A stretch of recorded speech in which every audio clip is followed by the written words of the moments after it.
This podcast is for professional investors only. It's never a dull moment in the investment industry. Disruptive trends, new technologies, regulatory developments, and clients with ever more sophisticated needs are now a way of life for asset managers, all while maintaining healthy performance, of course. Welcome to a new episode of the Robeco podcast. Mark van der Croft is very familiar with the complexities of navigating change and challenge in investments. He's Robeco's Chief Investment Officer for Fundamental and Quant Equity and serves on the Robeco Exco. Welcome, Mark. Super to have you with us. Thank you, Erica. Nice to be here. Mark, the past year or more has been very unusual for investments and with very little guidance, seemingly, from previous experience and past market cycles. What are your reflections on this period, both as someone with strategic responsibility at an asset manager and as someone who manages and coaches investment teams? Well, yeah, indeed, it has been fascinating, Erica, as you say. And I sometimes compare it a bit with when I watch television, for example, and you look to the weather forecast. And normally when you hear them talk about when the atmosphere is stable, it's boring, and when the weather really changes a lot and you get thunderstorms, etc., and then all those people get really excited.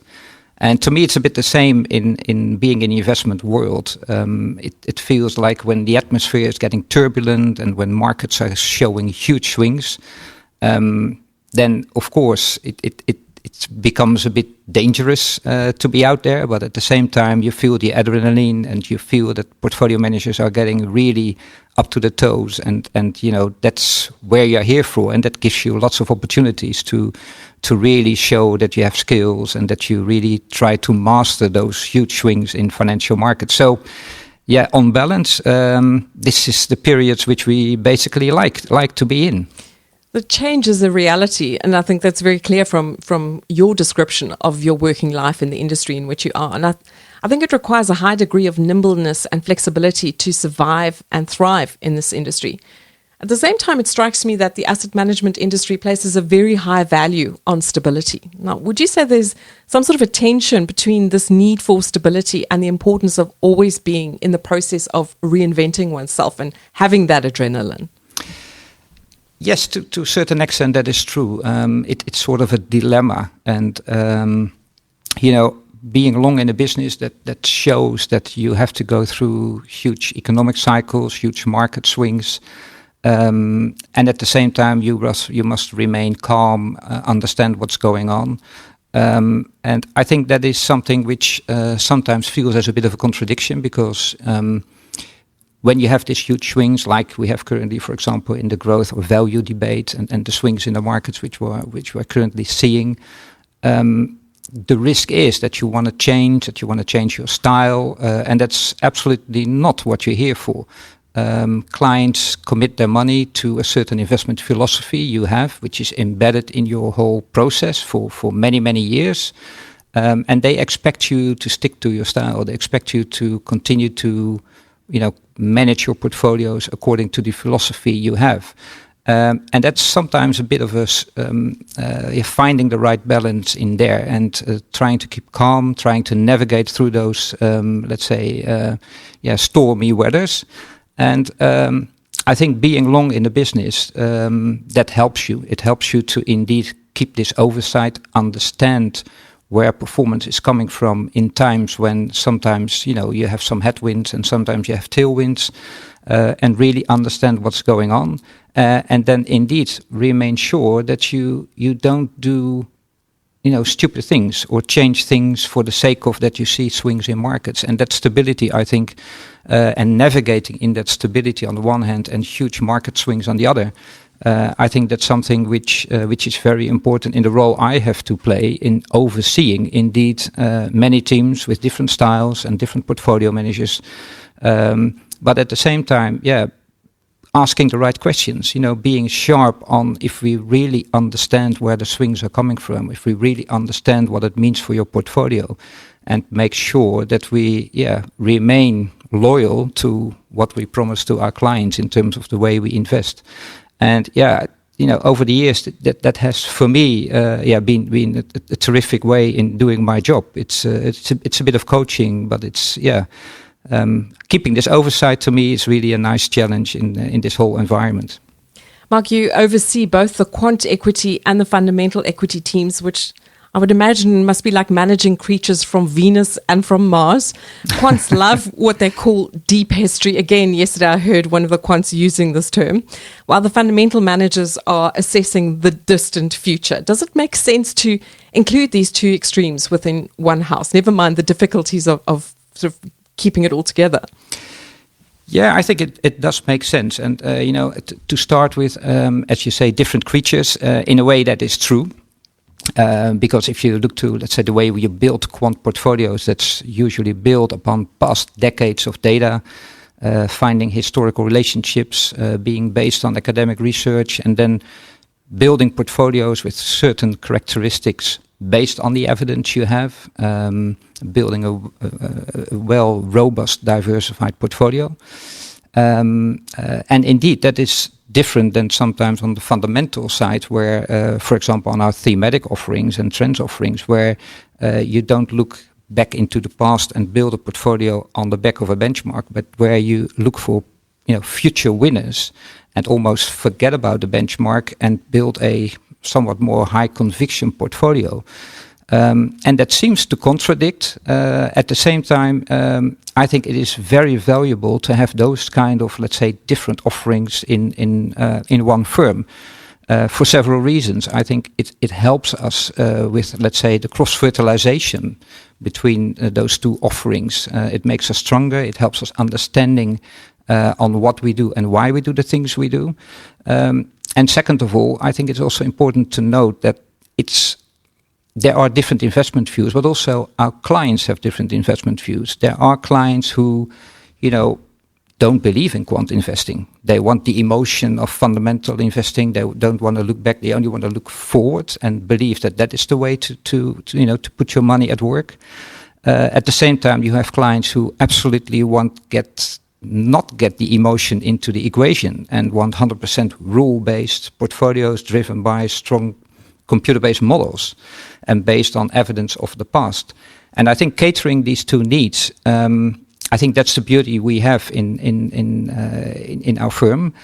And the third part I would like to mention as well, I think the combination of the two is also very interesting in the sense that building a total portfolio can also consist of two, let's say, these different approaches, where you can have a sort of a well-diversified core portfolio built from, let's say, rule-based, low-risk quant portfolio, with a satellite consisting of much more benchmark, unaware, high-conviction thematic approach.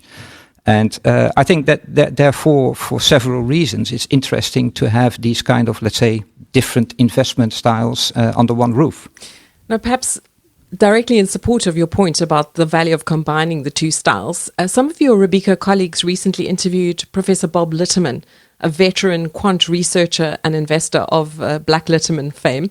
They asked him about the best way to approach climate investing, and here he is on that point. The world is complex. Now, when you talk about climate, we can't look at the historical data to tell us what's going to happen. We haven't done this experiment before. We're doing something fundamentally new. And yet here I am a quant, and I see what's going on. I see that there's going to be a rapid transition. The world's going to be very different. So how do I think about investing in that world? Well, if you ask me, is it much more like fundamental investing than quant investing as we think about it? The answer is yes. Yeah, you have to be much more fundamental. Yes, you can use some statistical approaches, but at the end of the day, I have to think about what does this company do? Where are its facilities located? What are the material climate-related risks for this company, and how is it dealing with them? So, Mark, your comments on that. So that's an example of doing sustainable investing well. And here is a famous quant investor telling us that he thinks it's important to use fundamental investing in there. Your reflections on that? Well, I think it's an interesting quote, of course, and it's also an area we are thinking a lot upon. And in a way, it's true. When you don't have this historical data, you can't test the things which you can take away from the past and then translate it to the future. At the same time, I think in quant, we are really capable of using the data we have and using the models we have with binding restrictions to still build a portfolio which accommodates the needs related to SI requests.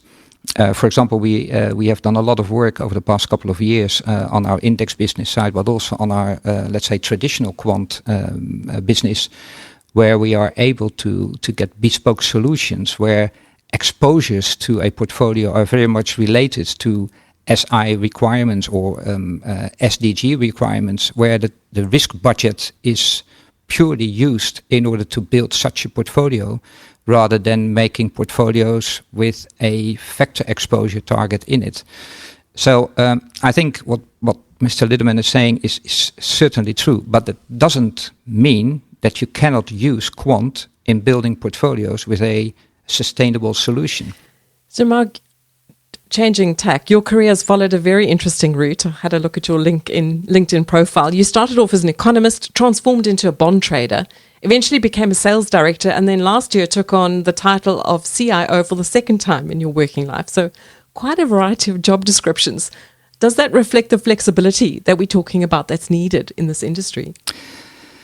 Well, it is certainly a flexibility indeed I have apparently shown in my career. So indeed, it was from a fixed income specialist to managing an equity team within Robeco. In that sense, I think,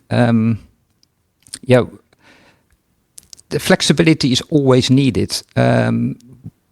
But it cannot be, the flexibility should be reflected in terms of being able to adapt and to adjust to what you see in the market happening, but without giving up your heritage and without giving up the strong beliefs you have, which is the foundation in your strategies.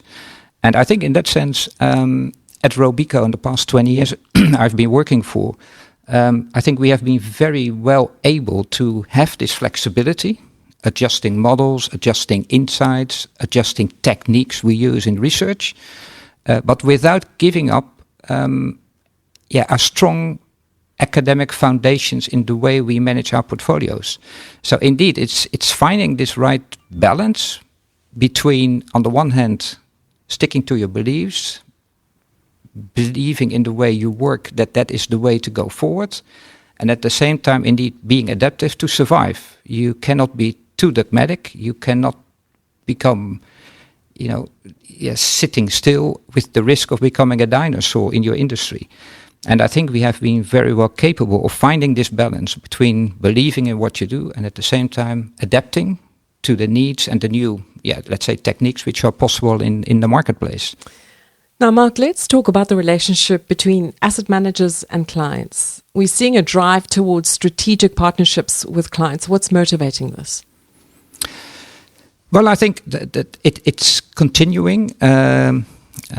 My own experience, you mentioned my previous role also being active on this more client side as well, is that it's not something new. I remember when representing Robeco at the 2000s onwards, 2010 onwards, on factor investing, for example, or quant investing in general, which really became popular at that time. I think building these partnerships were already extremely important for the simple reason that clients needed education. They wanted to understand what is quant investing, what is factor investing, how does it work in my portfolio. And then it was already some sort of a partnership in really taking a long time in sharing research, talking to your clients, getting them to the office, showing the system, showing the way we work. I think the last few years this has accelerated. I think for two reasons maybe. I think the regulation requires even more knowledge, more also cost related to a lot of institutional investors as well. So they are searching for partners who have the knowledge and expertise to help them out. And then in particular, I would say on more pressing questions these days, like what's happening, everything in terms of sustainable investing. There we also see a huge demand from the society, but also from regulators to implement it, to have a clue on what you want to achieve. And that's something which is not easy to achieve on your own as an asset owner. And there I think a partnership in taking you together in a journey on where is this whole SI debate going for, and what does it mean for me as an asset owner? I think that really accelerates this quest for partnerships, I would say. And I think at Robeco we are well positioned to do that, given the fact that we have a huge history already in terms of SI and research. And I think that helps us a lot in really setting up these partnerships. And I know from my colleagues also in the Exco that they're working very hard on this to get it done. And I think that's also the best way forward. Coming back to the point of change as a theme for the industry, we posed a question to our readers on LinkedIn asking about the biggest challenges ahead for asset managers. Now, clearly, Mark, it's not a scientific survey, but nevertheless thought-provoking. Respondents felt that the biggest challenge ahead was in keeping up with AI and data, while the second biggest perceived challenge is doing sustainability well. Now, let's just take AI and data and technology in general. We're seeing huge developments here, both in the operational use of new technology and in using technology to do investing. How are you at Robeco responding to these developments? Yeah, well, a very interesting question, and it's also a big topic with all my other colleagues when we talk about technology and how it's changing the way we do our work and live our daily lives. It's put it simply, we have so much more computer power in almost every year, and so much more data coming to us. And that, it leads to many new opportunities out there and to search for potential alpha signals or improving the accuracy of predictions or speeding up the forecasting type of work. And I think these techniques continue to change, data availability as well as infrastructure. So in that sense, it is a hot topic. For us, it means that we believe that new techniques will be used and can be used to create new data. For example, with the whole natural linguistic programming techniques, scraping websites, scraping measures for market sentiment. So a lot of potential, I think, out there on benefiting from technological change. At the same time, we believe we should still stick to the things we do, but without falling victim of being too dogmatic and forgetting about the huge potential which may be out there, and the potential alpha which may be out there due to new data techniques new data coming out. So we at the same time feel we need to invest in that area. We need to be focused upon it. We need to spend time on it, again, without forgetting our existing business. But we must be open-minded to really have a closer look at all the possibilities which will come to us. And for us, we have large debates on, are we in a sort of a new paradigm or not? Do we have to lean on the more sophisticated signals with the help of new data sets and artificial intelligence, as you mentioned, Erica, rather than the basic factors which we have used over the past many years? So we are clearly in this journey. We are investing in it. We have quite some people already working on it with a clear focus on machine learning, on AI, on the big data stuff. But I'm also convinced that it's not easy. It will take time before you really get, let's say, the outcome of reliable data, reliable algorithms, which will make also scalable products. It's a challenge. We're working on it, but it will be really a journey which we do not know the outcome yet. Having said that, we are spending and we need to spend time on it ourselves, which we are currently doing. But to challenge you on that, are you big enough as a house to keep up? There are mega competitors out there that you're competing with on similar products. So can you keep up in the sense of putting in the capital to adapt and innovate? I think we are. Indeed, scale, that is always an element which comes back in discussions about the future of asset management, and also for Robeco. It's understandable. At the same time, I think, it all starts with having credible product offerings which deliver the performance clients expect you to deliver. I think ultimately that is the reason for your existence, almost your license to operate. If you are not able to generate those kind of products, that's where it all starts with. So it doesn't start with scale or being big, but it starts with having the capability within your company to generate the products which deliver alpha. That's the existence, the reason for your existence. I think that's one. And I think we have been able, over the past many years that Robeco is in the business, that we are able to deliver that performance and to have this edge, why we are relevant for our clients and why we are relevant for a client to reach out to Robeco. At the same time, I think even now, although not being the biggest, we continue to have this edge, and I think for the next decade we will have this edge. It's not only on a fundamental or a quant business, but also, as I mentioned earlier, on the whole SI journey, where the next decade, I think, so much focus will be put on from governments, from the regulatory environment, but also from the society as well as from clients, where also Robeco, I think, is a front runner in that area. So despite being not the biggest one, I think we still have quite a very credible offering there. We are there for a long time. We are not just there putting money to it in with the idea, okay, we need to do it because it's now a trend. We are there already for more than 20 years.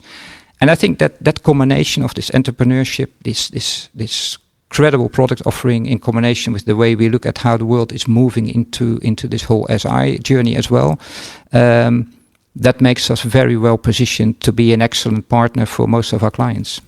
Mark, thank you. Thanks for your insights and your time.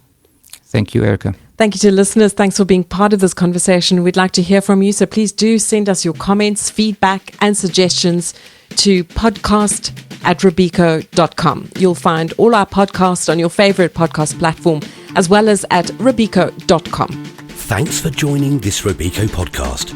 Please tune in next time as well. Important information. This publication is intended for professional investors. This podcast was brought to you by Robeco and in the US by Robeco Institutional Asset Management US, Inc., a Delaware corporation, as well as an investment advisor registered with the US Securities and Exchange Commission. The podcast is intended only for institutional investors. Robeco Institutional Asset Management US is a wholly owned subsidiary of Oryx Corporation Europe NV, a Dutch investment management firm located in Rotterdam, the Netherlands. Robeco Institutional Asset Management BV has a license as manager of UCITS and AIFs for the Netherlands Authority for the Financial Markets in Amsterdam.